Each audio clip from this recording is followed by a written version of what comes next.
Welcome back, folks. Today we will watch one of the most, I believe, engaging debates between Andrew Wilson and Kyla. I don't know her last name. I found it so engaging, entertaining, informative, and overall passionate. I personally think Kyla is a fantastic and passionate debater with a lot of good ideas and knowledge. Let's get into it. The prompt was about the American ethos, where Kyla argues Christian nationalism is un-American, or they should not rule or impose their ethical framework on the others because Jesus Christ shunned or avoided worldly rule or politics. Which is ironic because she herself claims to be a Christian. At one point in the debate, she mentioned she is Orthodox Protestant. Kyla claims American ethos are life, liberty, and the pursuit of happiness. Andrew starts with listing common American beliefs and practices held in earlier history of America, which now have been abolished, which were the zeitgeist of the time.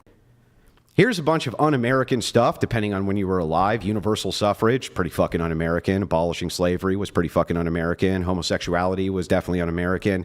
Age of consent laws were un-American. Incest laws were un-American. Income taxes were un-American.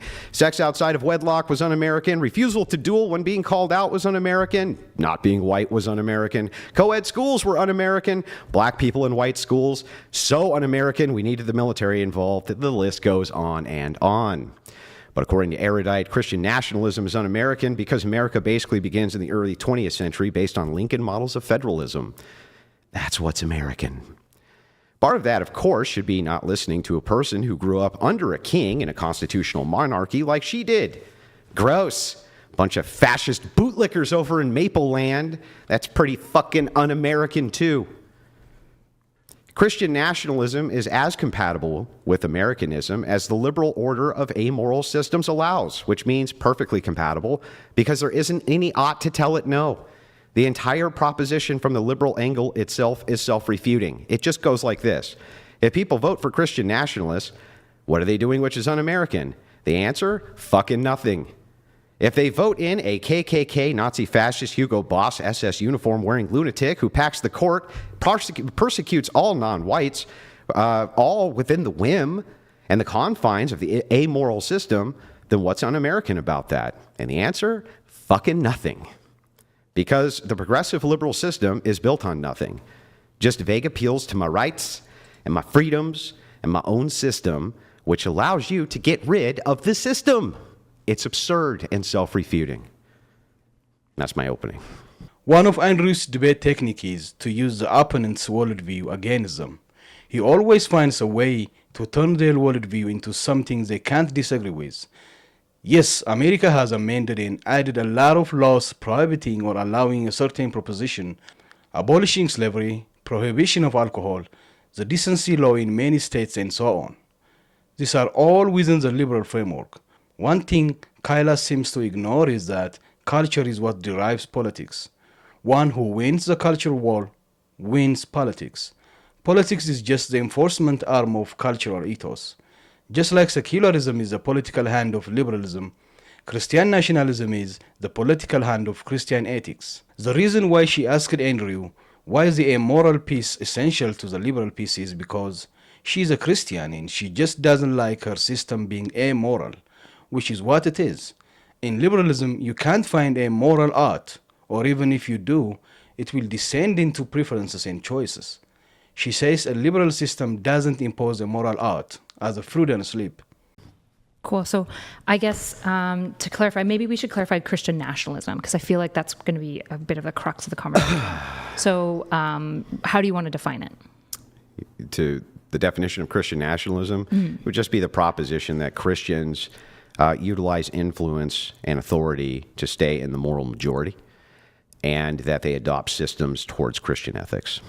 When you say moral majority, what does that mean to you? It means that most laws and social systems confine around Christian ethics. Okay. So you would like to basically see a change of current statecraft to include more Christian policies? All Christian policies. Can I ask to what extent? Like, does this... To as much of an extent as liberalism allows, which is all extents. Okay, so when you advocate for Christian nationalism, though, I'm sure you and I would probably agree. Probably if, say, the moral majority becomes Christian, particularly in the way that maybe you're advocating for, we would probably move in the direction of reducing constitutional policy and increasing Christian policy specifically, probably all the way up to including theocracy. No, they're not incompatible. So you don't think that constitutional policies? So under liberalism, this is a great thing about liberalism.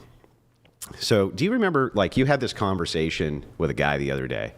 I don't know how long ago it was, but he was like a fan of mine. He called in. It was about Christian nationalism. I think you got the clip on your channel. There was a point there where I started laughing because he said, basically what I did, he was like, my proposal is that I want all the systems and this and that to kind of reflect the image of my preferences. And you were like, fuck that. You're not allowed to bastardize my religion by implementing policies against, what my preferences are. And I thought, that's like the most American thing I can think of. The most American thing I can think of is that a Canadian immigrant is like, you know what? This is my country now. And you're not going to fucking bastardize it with whatever your shit is because I don't want you to. And the other guy's like, I don't give a shit what you want. We're going to do it anyway. And then it goes vice versa. And it's like, that is liberalism.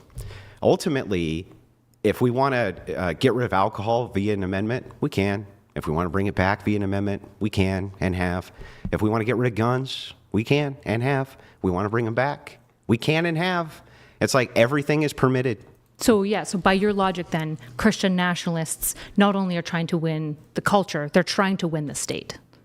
To impose Christian policy on the state. Well, they're through Congress. They're imposing liberalism on the state, actually. Well, in this case, I don't want to slip between words. I'm not going to equivocate.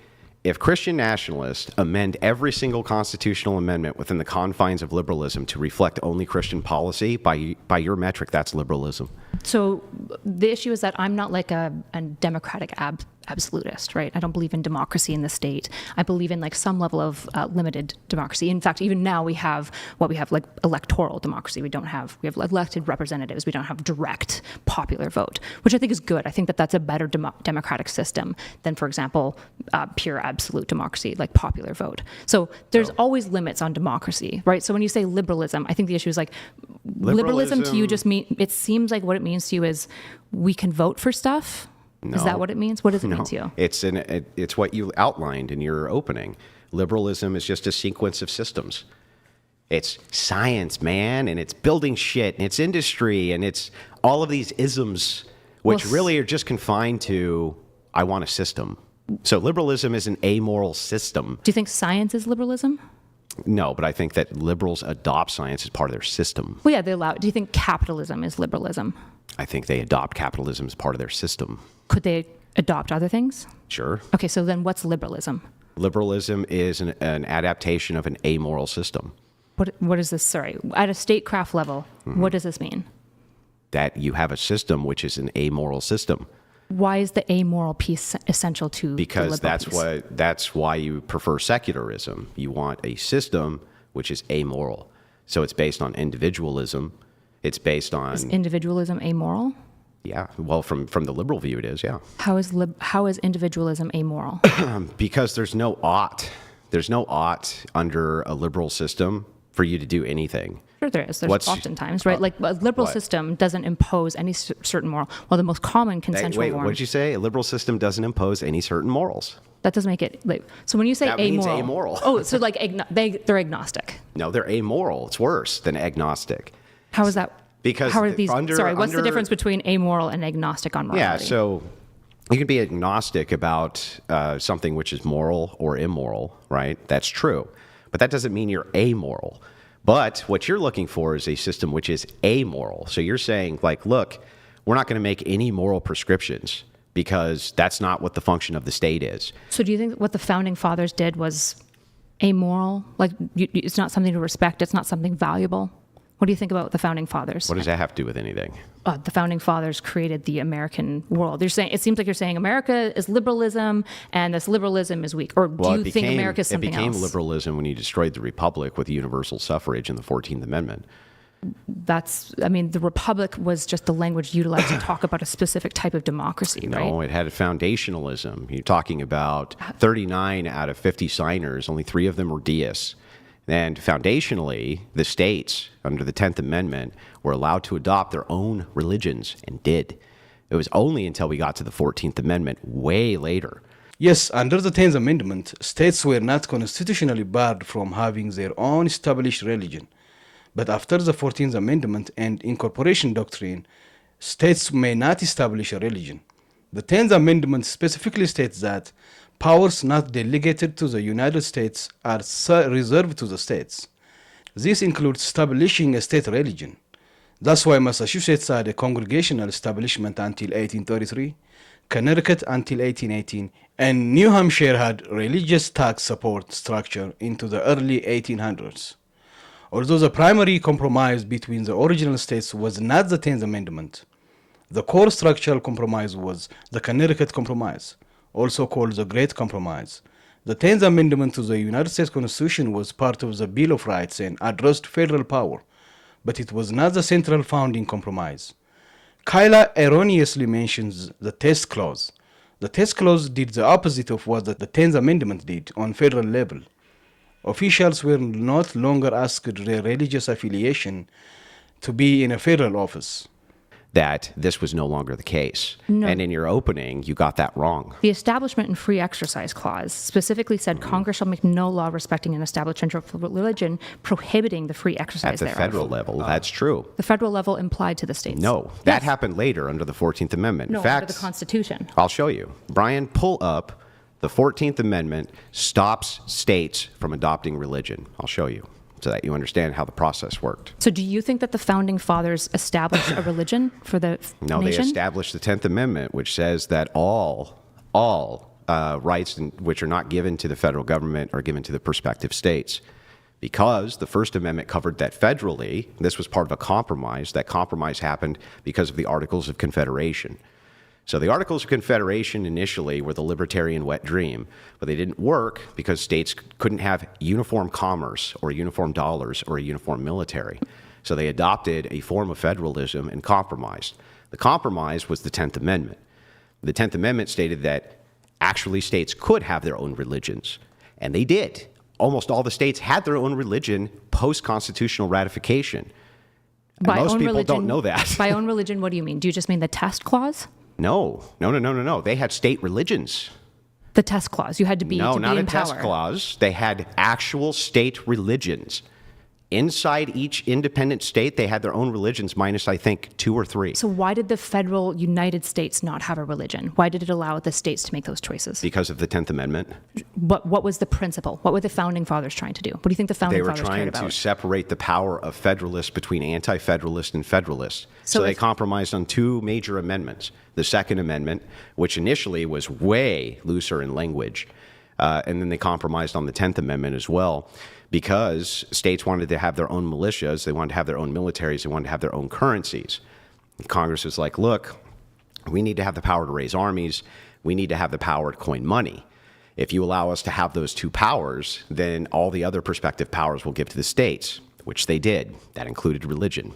So if the Founding Fathers intended, for it to be a Christian nation, to have some level of... They intended for each state to be able to govern as they saw fit in order to implement religions if they chose to. To the exclusion, at a federal level specifically, of any religion, right? But that's not in what's in contest here. That is in what's contest, Why? right? If we're talking about America, we're talking about the nation. We're talking can the about the First Founding Amendment- Fathers, can- the minds behind the founding of the The Founding nation. Fathers put in amendment processes for us to amend things, including the Sure. First Amendment, right? Sure, yeah, but why, if they wanted to blend church and state, why wouldn't they write that in? They did blend church and state They did because not. They under have- the 10th Amendment, they allowed states to adopt state religions. It was only when the Supreme Court looked at the 14th Amendment way later in our history that they decided, and by the way, that amendment had nothing to even do with this. That was about citizenship. State religions isn't the same thing as America having a federal religion. We realize this, right? I noticed Kyla struggling to understand the concept of federalism.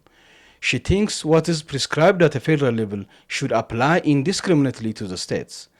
This was one of the frustrations of Andrew and the biggest disagreement between them. You see this coming up again and again throughout the debate when she mentions about the founding fathers not wanting a federal religion, and he reminds her this was not in dispute.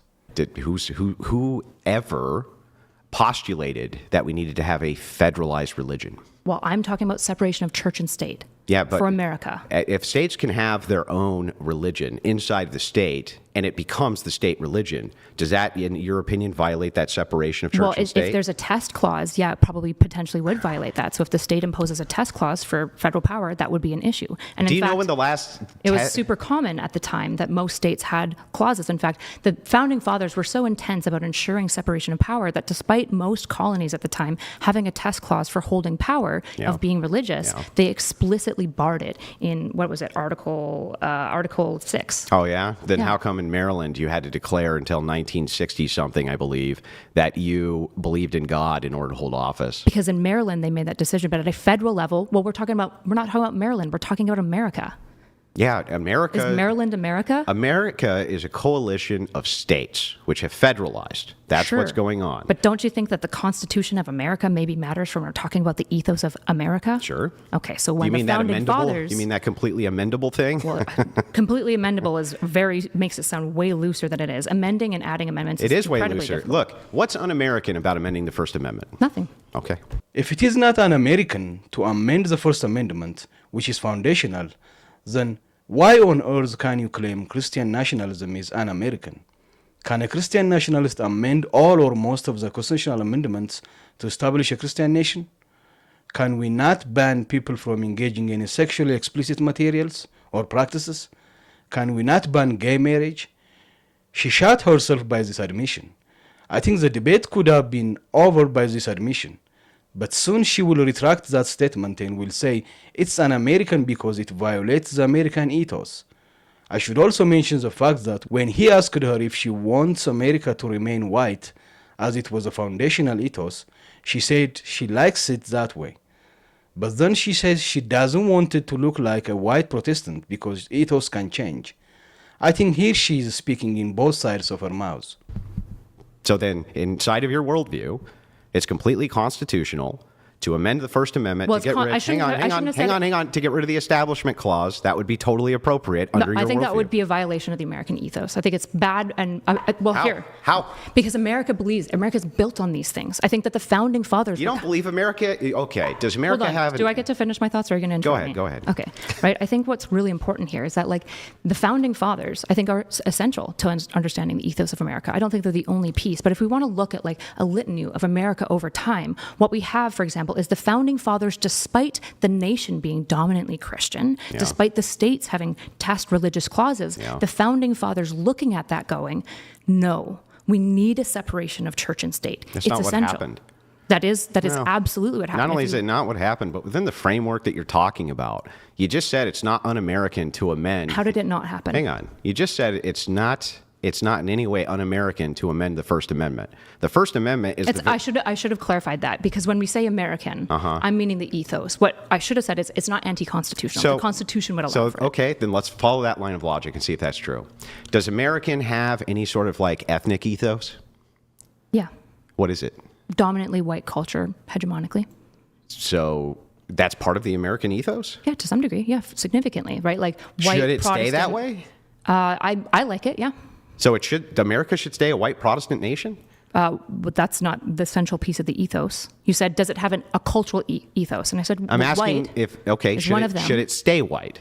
No, I don't care about the white piece. And that's not part of American ethos. How is that the case? Absolutely something that can be a part of the ethos and also change. Because the ethos here that's central isn't the whiteness that I was pointing to. It's some of the cultural values that come in. For example, Protestant work ethic, right? Taking value in the product that you make as a company. And if America no longer had any of that and became completely atheistic, but still followed these constitutional amendments, that's still plenty American, right? As long as I hold to central ethos of what I think the American dream and vision is, which we outlined, for example, with the founding fathers at the Declaration of Independence. Well, then if it's not whiteness and it's not and it's not anything cultural, it is cultural. $69. Oh my God! It means that according to no idea what happened there. I apologize. It's okay. If it's not, so here's what I'm asking: if it's not ethnic, what do you think American ethos is? Do you have any American ethos? And it's not cultural. I said it is cultural. It's cultural. Yeah. Okay. So what are the cultural things? What is American culture? life, liberty, pursuit of happiness, doing things that work, ingenuity, discovery. Life, liberty, pursuit of happiness. Wait, what do you think American ethos is? And hang on, what was the other thing you said? I think ingenuity. Ingenuity. Those are some of them. So as long as Do you reject these as part of the American ethos? Yeah, I do. So as long as none of these, life, liberty, or pursuit of happiness, or ingenuity is violated, then it's in the spirit of America. Potentially, we would have to look at it in a relativistic, right? Like these ethos-like things, we have to understand like what we're talking about. You'd have to give me an example. That's what I'm asking you about, is what we're talking about. So if any of these so what things, do you think is American? Well, so I think that what's core at the central kind of product of Americanism is this idea of systemic liberalism. The system itself What is is what systemic American. liberalism mean? What's that? What is systemic liberalism?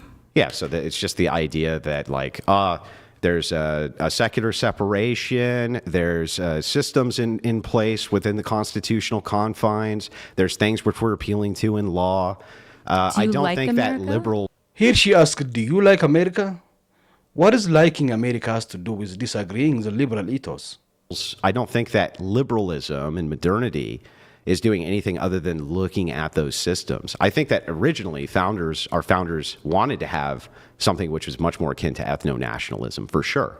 I think that they wanted to have something that was much more akin to nobody voting in universal suffrage at all, because they didn't give anybody the right to vote. Why? So I don't think that those things were foundational to the American experience, because the founders didn't allow it. Why didn't they? Because they didn't want people to come over here who weren't Western English, basically. That's not why. Yeah, it is why. No, you can read it in Federalist Number 2. Like the argument for suffrage is very clear from Hamilton. Okay, wait. On suffrage. Have you read the Anti-Federalist Papers? No. Do you realize there's Federalist Papers, there's the Anti-Federalist Papers? Yes. These were compromises which were made from the original Articles of Confederation. What did suffrage mean to Originally, the the 39, I believe it's 39 out of 50 delegates who signed the Constitution. Only 3 were deists. Most of them were Protestants, loyalist Protestants, by the way.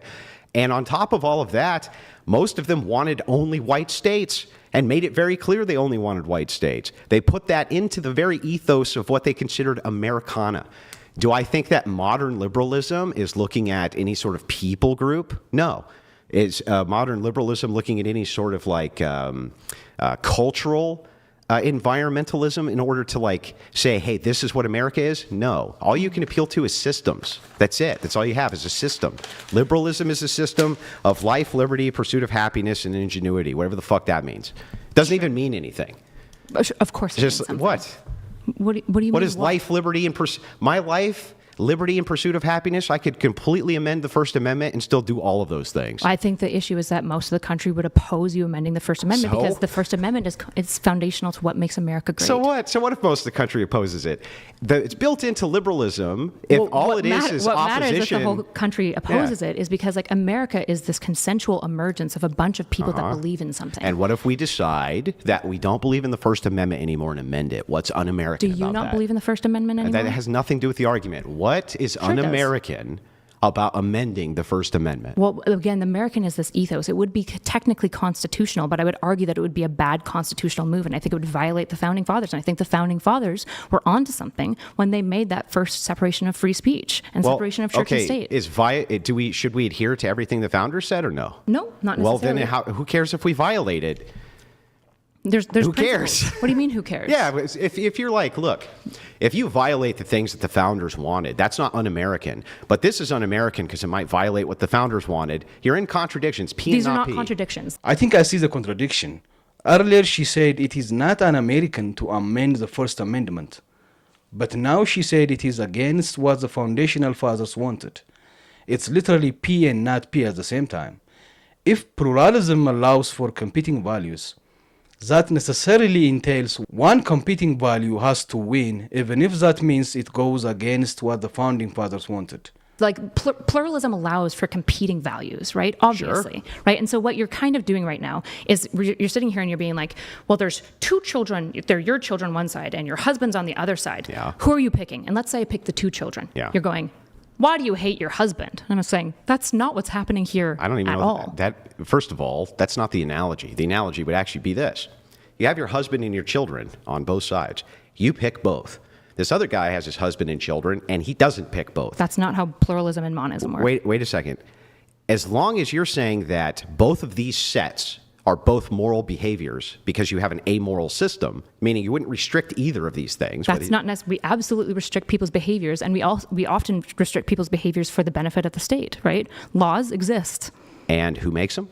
The people that we elect. Congress. I see. So if we elect people who vote in different laws, how's that un-American? So it would be against the American ethos if a whole bunch of Christian nationalists, for example, convince people that we should actually reduce things like liberty. I think that we would be moving away from You the wouldn't be American reducing ethos. liberty. Absolutely. It would just be a different kind of If you liberty. start imposing church into state, for example, and the only religion that you can practice is Yeah. Christianity, Yeah. that would be violating liberty. How, if we amend the process, how? Even if you amend the process. So you can amend the process to make us a less free nation. So, but what I yeah. would say is that would be wrong. That would be un-American, yes. How? Because America is built on life and liberty. America is built on the fact that you can amend America. No, America is built on... Why do we have an amendment process then? Why wouldn't TJ, when he's writing the Declaration of Independence, why wouldn't he, for example, say, America is just what we vote for. It's just like consensus stuff, man. It's just like loosey-goosey. He says specifically an ethos that drives the dream, right? And you're saying, well, this ethos, this dream, it's just silly. It's nothing. I mean, it's just not nothing, right? It makes me go, It's foundationally do you hate America? On liberalism, on the liberal view, right? So you think America's It's nothing? built- Let each other finish, please. It's not built on any sort of ethnicity.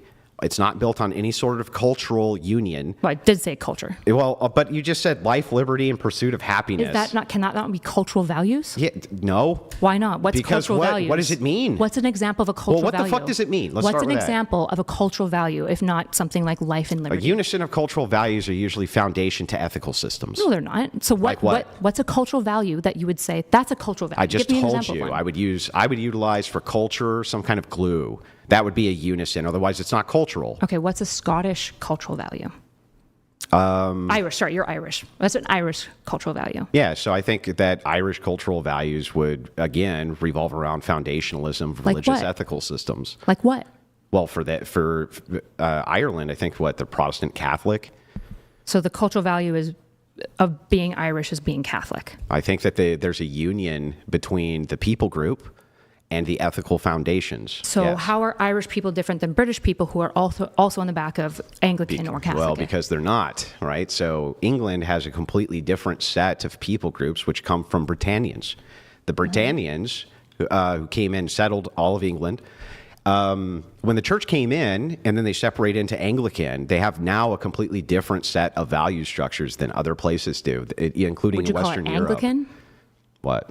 The British cultural value? So the Well, I only thing would that say- makes British and Irish people different is one's No, Catholic I and said one's different people Protestant? group. Steelman my What's a cultural value for Irish people? Steelman my position real quick. I'm asking you actually to steelman mine because you're insisting that when I list these ethos, How it's can I nothing steelman and your empty. position when you're asking me questions? I'm asking you questions because you seem to be unsatisfied with the answers that I Yeah. have supplied. People because you're group- not granting me. Just people wait, just group wait, plus just wait. ethical if you're gonna, system. If you're going to get us on interrupting, it has to be mutual. Okay. Yeah. So I gave you an example of a couple of cultural ethos, and you said, "What? This is nothing. It doesn't mean anything." Well, these and so are- then I said, Wait, hold on. Let so her then I finish. said, Let her finish. "Can you give me an example of, let's say, Irish cultural Okay, ethos?" sure. Hold on. And you said Catholic, and I said, "What makes them different then from just another group of people that are also Catholic?" They have There's- different set values. Like what? Like, for instance, they have different religious foundationalism. They have different values in their society that What they is honor. an Irish cultural value? Give me one. Not life, not liberty, not pursuit of happiness. How am I wrong? I don't know. I'm not Irish. Well, I don't know. So If it's Irish's values if is it's just being isms, Catholic? If it's just isms of like, a cultural value is life, liberty, and pursuit of happiness, then it's like, okay, then cultural values are also just not life, not liberty, and not pursuit of happiness then? Does that make any sense to you? That's not what anyone's saying. I'm literally It is just, what you're Wait, saying. It's not. let each other finish, please. I'm just asking you for a single example of an Irish Yeah, cultural when you're value, talking- and you're just saying, let each other and finish, you're just please. saying Catholic. So what's an example of an Irish cultural value? So, do you agree that Catholic would be an example of an Irish cultural value? I wouldn't say it's unique to Ireland, no. So, why would it need to be Well, unique? we're talking about Is Ireland. life, liberty, and pursuit of happiness unique to America? So are you just saying that cultures don't really exist? They're just the religions? Like there's no difference No, between what a culture- Irish people Let- and let each other finish. and Let each other another finish, and please. another group that's Catholic as What a well, cul- what- like Spanish yeah. people? So what a culture is going to be the grouping of the people the consideration of the value group of those people and then the foundations of those people. So what's an example of an Irish cultural ethos? Catholicism. So how is that different than Spanish people who are also Catholic? Because they have a different people group. So what emerges that's different between these two groups? Language, customs, orders. Yeah, values. Not just values. No, Of course not. Of course not just they values. can have, actually, they have a lot of shared values. Sure, of course, yeah. But again, you have to take the people group, then you have to take the social orders, then you have to take the foundationalism in order to create culture. For you, you're saying life, liberty, pursuit of happiness. Now, I gave you concrete examples of cultural values. Can you tell me what this means? What does that mean? So if we're talking about the culture of people, I think one of the relevant things for the American culture might be, not excluded to, the founding fathers and what they thought. You know, the founding of the entire nation kind of matters. Okay. So in the Declaration of Independence, for example, Thomas Jefferson outlines life, liberty, and the pursuit of happiness. So that is a unique thing, a unique hallmark of being Jefferson American. didn't sign the Constitution. So all this debate comes down to this. Kyla says America is founded on ethos like life, liberty, the pursuit of happiness, and ingenuity. Andrew says no. The American ethos is the amendability of the foundational principles. It would have been interesting if Kyla elaborated more on what pursuit of happiness and life and liberty mean. Otherwise, they will remain a slogan, a nebulous slogan. It still is Kyla's burden how Christian nationalists violate life, liberty, and the pursuit of happiness if they hold power. Or she just wanted Christians in power as long as they don't practice their Christianity or their Christendom. Thanks for tuning to Roots and Reactions. Stay safe out there, fellow sons and daughters of God.